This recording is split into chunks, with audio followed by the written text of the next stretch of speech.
Welcome back. I can explain. In my efforts to escape the confines of my own mind prison, I have been busy and seeking additional education. Forgetting how draining and demanding school can be, my will and ability to continue making these videos fell off hard.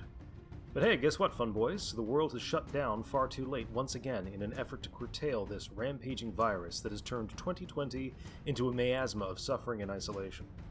So, I'm back on my ass and have nothing but free time, so let's play catch-up. Looking forward, I may not continue this series into 2021. Regardless, this has been a fun experiment, and thanks to all who have tuned in. Let's see what we've got. Behold! My stuff. Okay.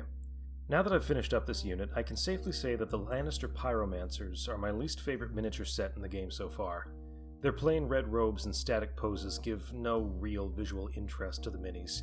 They seem to be going for a wizard-monk aesthetic with these guys, when their descriptions in the book and show were much more in line with heavily padded chemical engineers, swaddled in fireproof fabric and protective gear.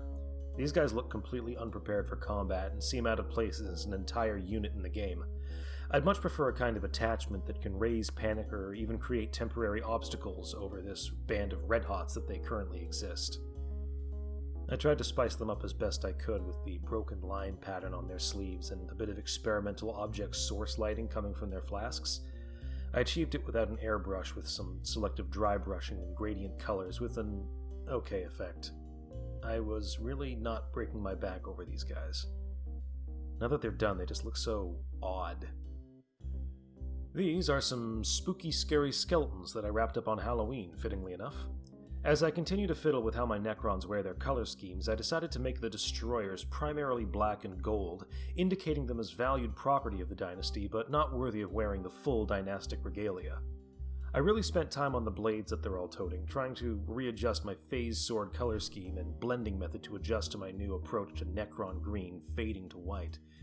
It looks a little patchy in places, but the core of the gradient came out satisfying, and I'm hoping to perfect it a bit by bit at a time until I hit my Skorpekh Lord. This little guy was surprisingly challenging when it came to divvying out the coloration, especially after I decided that black was a heraldic color and not just a default. The brassy shell on top turned out better than expected, but the real star of the show is the glowing orb at the heart of the model. I'm very glad that I went back and touched up the gradient after I told myself I was done with it. For such a tiny little model, this Plasmacyte has a lot of personality, and the subtle glow at the heart of it is practically a thesis on how I want to approach glowing objects from now on. Big Brienne herself. I love this mini. The dimensions, the bulk, and the threatening, directed aura that her pose gives off. It seems to complement her Knightly Vow ability well, where she begins the battle by picking a single enemy to stomp flat. I more or less kept to the color scheme I used on her earlier version that came in the Hand of the King set, muted the blueness of her armor a bit this time around to make her look more factionless, and added some crimson pink to her tabard to more closely associate her with House Tarth. A proper knight should wear their house colors proudly, after all.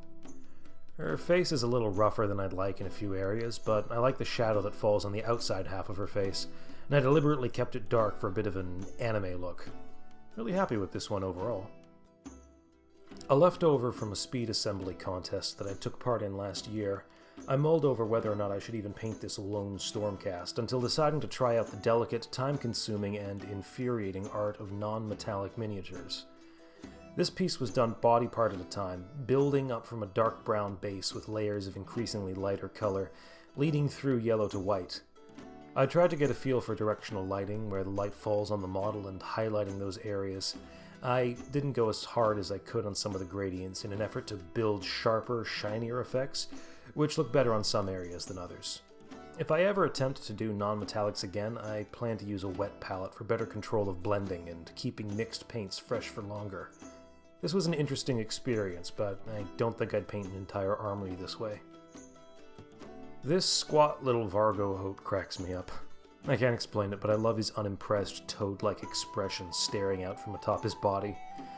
Beyond that, this model is a very rudimentary color scheme with a few metallic accents that I made a point to highlight for visual flair, like the necklace of coins that he wears in the books.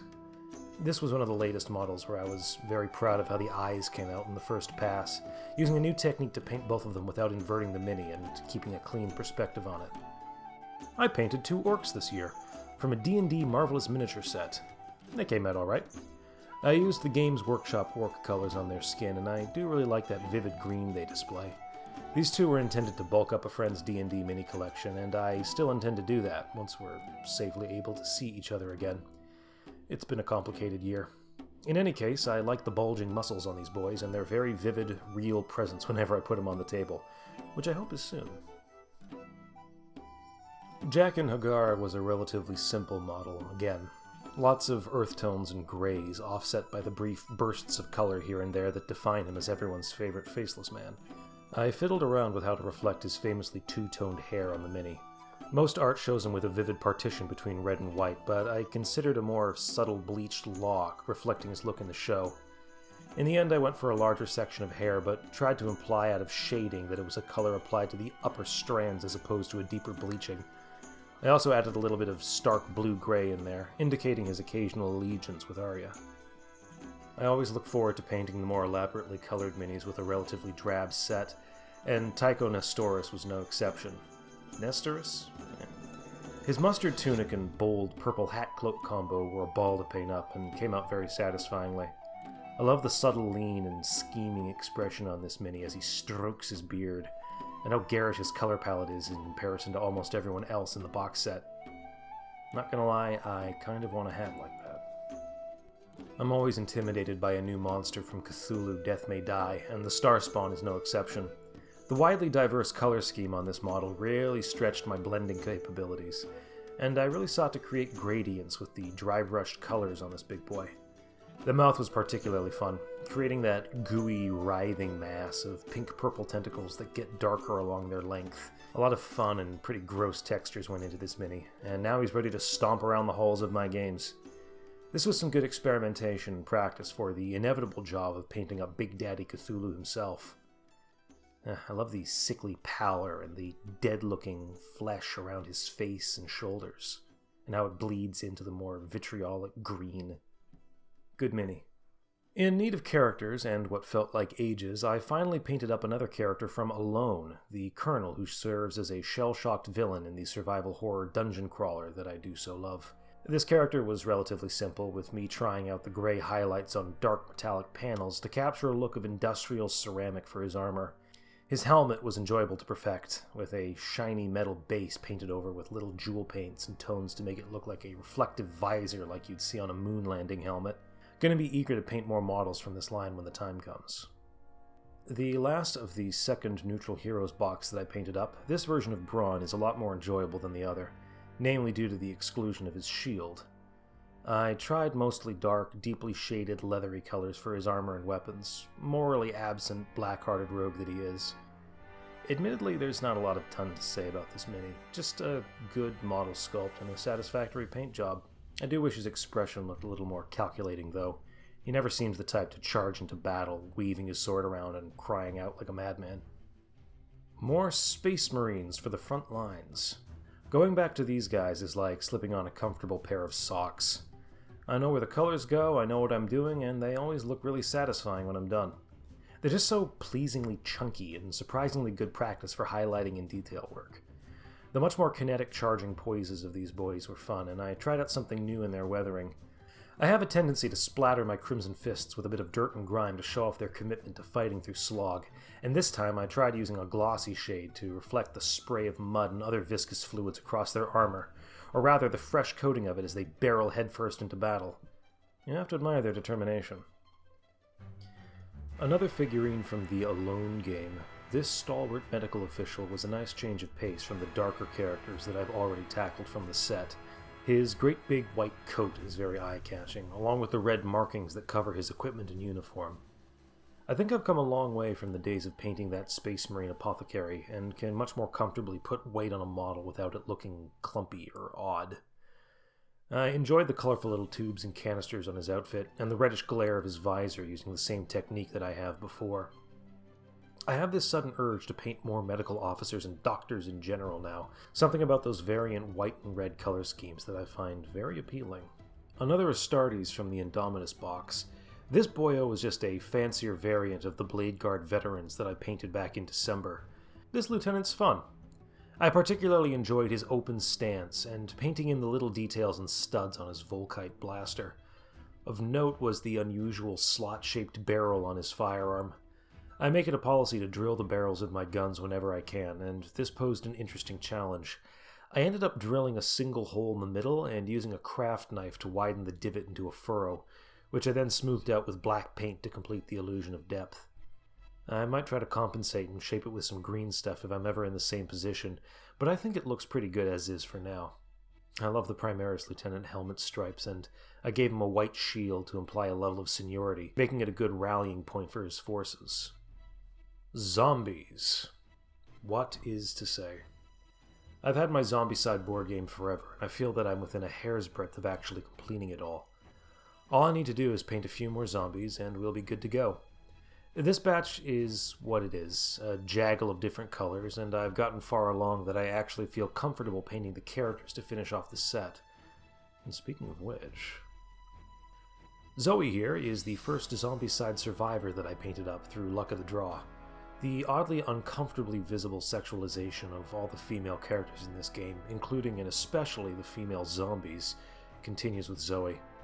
I swear, I did not add in that visible G-string, that was on the sculpt. I think that her pale skin turned out a little blotchier than intended, though it could pass it off as heavily applied blanche.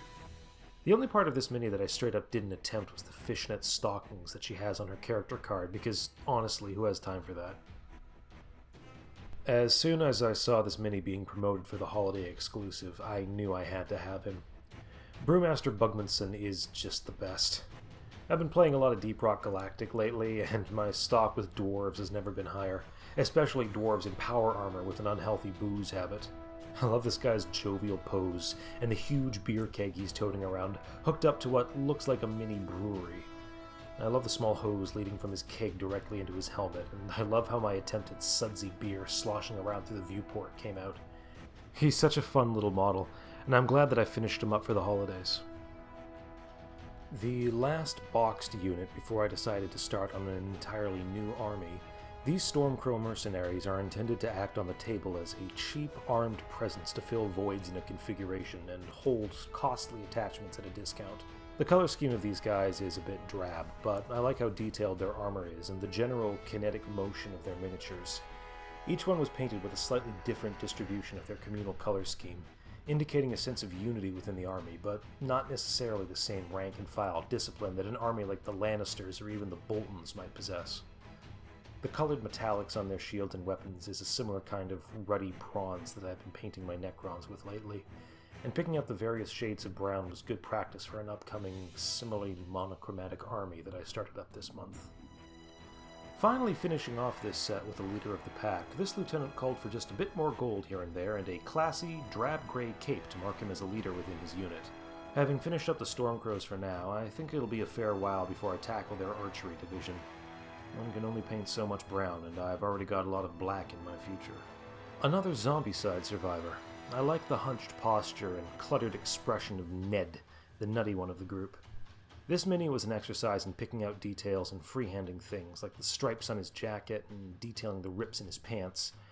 I had a little trouble with his glasses, especially considering how they're modeled on his eyes, but I think I was able to go for what the sculpt was trying to pull off, without smothering too much detail or leaving it in too much shadow.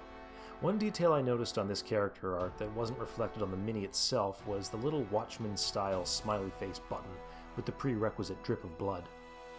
A normal person, I'm sure, would have just left it off, but I'm crazy, so a tiny dot of green stuff and some very tiny brushes delivered a smiley face button unto me. I'm quite proud of it. These two were leftover unpainted minis from sets that I cannibalized to kit bash a bard together for use in a friend's D&D game. These two mainly existed to get rounded off, and I'm sure they'll be useful in that game. I think I gravitated to a red and white color scheme for the two just because I was in a holiday mindset at the time, but they came out good. I believe that gnome is the smallest mini I've ever painted. Makes me want to dig up some epic scale figurines. The last of the year. These four sworn brothers represent the end of 2020 and the beginning of my Night's Watch army. I spent the last few days of December huffing paint fumes and priming almost everything to save myself some trouble down the line. I'll talk more about this unit once it's completed, but I'll just say that I love the posing on these guys, and that I attempted to use multiple shades of black to represent multiple layers of material on the model, in the name of keeping them from looking too samey. Eager to keep going with these guys. Well, that's the year.